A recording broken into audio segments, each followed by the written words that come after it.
Hey et bien bonjour à toutes et à tous, très heureux de vous retrouver dans cette nouvelle vidéo sur la chaîne Zenock Tech Dev. Aujourd'hui on va voir ensemble comment créer un système de grabbing d'objets et comment du coup après le grab on va pouvoir déplacer cet objet dans notre scène sur Unreal Engine. Pour ce faire j'utilise la First Person Template, donc la version aussi 5.3.2 du moteur. Vous pouvez aussi utiliser n'importe quel autre template, cela va marcher aussi. Donc pour ce faire, pour créer ce système, on va se rendre tout simplement dans le blueprint de notre personnage, donc comme ceci. Vous allez avoir trois sections, Viewport, Construction Script et Event Graph. Ici à gauche, vous avez la partie Component, on y reviendra un peu plus tard dans la vidéo. Donc pour ce faire, vous allez du coup devoir mettre par défaut une touche sur laquelle vous allez devoir appuyer pour sélectionner l'objet que vous allez vouloir grab et déplacer dans votre scène. Donc pour ma part, ce sera la touche Right Control. Donc ici, vous allez faire un clic droit et rechercher Right Control. Vous cliquez dessus, hop, on va zoomer un petit peu. Et donc depuis cette node là, on va du coup créer notre système de grab. Dans un premier temps, ce qu'on va faire, c'est justement ici dans la partie Components, donc les composants de notre blueprint, on va venir ajouter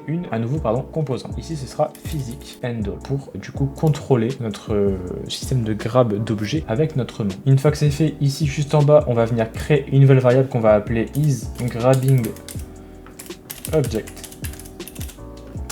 Donc une variable qui va être très importante pour vérifier si notre système est fonctionnel et à quel moment de notre blueprint il ne l'est pas et il l'est. Donc pour ce faire ici, on va ajouter une branche. Dans notre branche, on va relier du coup cette variable en booléen. Donc faites très attention que ce soit en booléen. Donc bon, de base quand vous créez vos variables, c'est par défaut en booléen, mais je préfère le mentionner comme ça jamais. Donc une fois que vous avez votre branche, juste ici, vous allez donc lui associer la variable ici. Une fois que c'est fait, on va prendre ici notre Physic Handle, le glisser déposer dans le blueprint et en tirant une nouvelle node qui va être Release Component.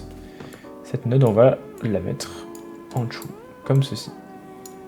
Une fois que c'est fait, on prend la variable ici en booléen isGrabbingObject et on va la relier directement comme ceci. On la laisse du coup en false, donc non coché. Une fois que c'est fait, vous prenez tous vos nodes et vous les ajustez de façon à ce qu'ils soient en haut.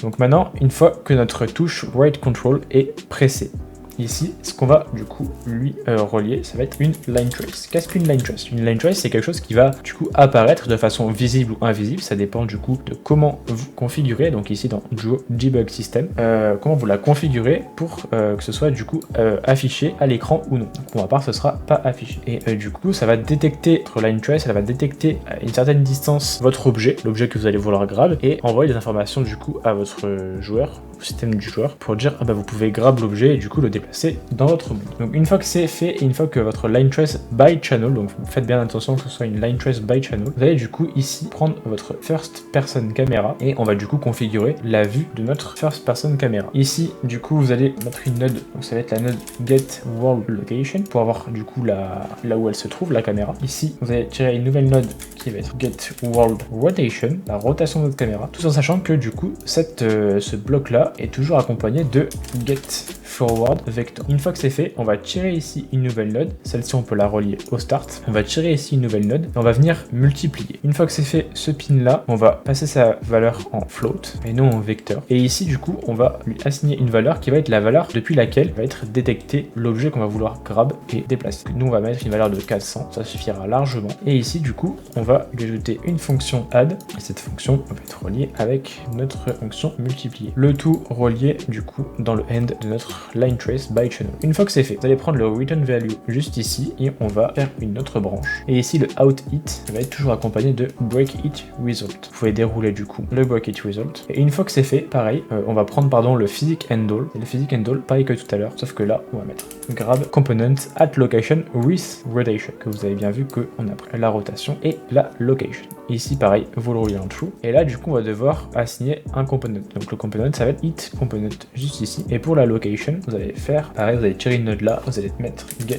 world location comme ceci. La rotation, on n'en a pas besoin parce que c'est du coup pour notre component. Une fois que c'est fait, vous allez prendre votre variable isGrabbingObject, sauf que là, au lieu de la mettre en false, vous allez la mettre en true. Donc bien vérifier que votre case ici est coché. Vous pouvez faire compile, save et maintenant vous pouvez prendre tous vos nodes ici, faire la touche C de votre clavier et on va mettre système grab, hop, comme ceci. Et maintenant, la dernière chose qu'on va faire, c'est ici mettre un événement qui va être en boucle, donc un eventy. Ici, pareil, on va lui mettre une branch. Le isGrabbingObject, il va être relié à notre condition. Et là, pareil, on va prendre notre physiqueEndAll. Notre physiqueEndAll, il va être relié à un setTargetLocation, setTargetLocation et non rotation. Ici, vous le reliez en dessous. Et là, pareil, même système que pour le line trace by channel. Vous prenez tous vos nodes ici, vous faites CTRL-C, vous allez juste en bas, CTRL-V, vous le décalez un petit peu. Et là, pareil, le pin qui ressort du plus, vous le reliez à la location. Vous prenez ça, tous vos nodes, pareil, vous faites la touche C et là, on va mettre que.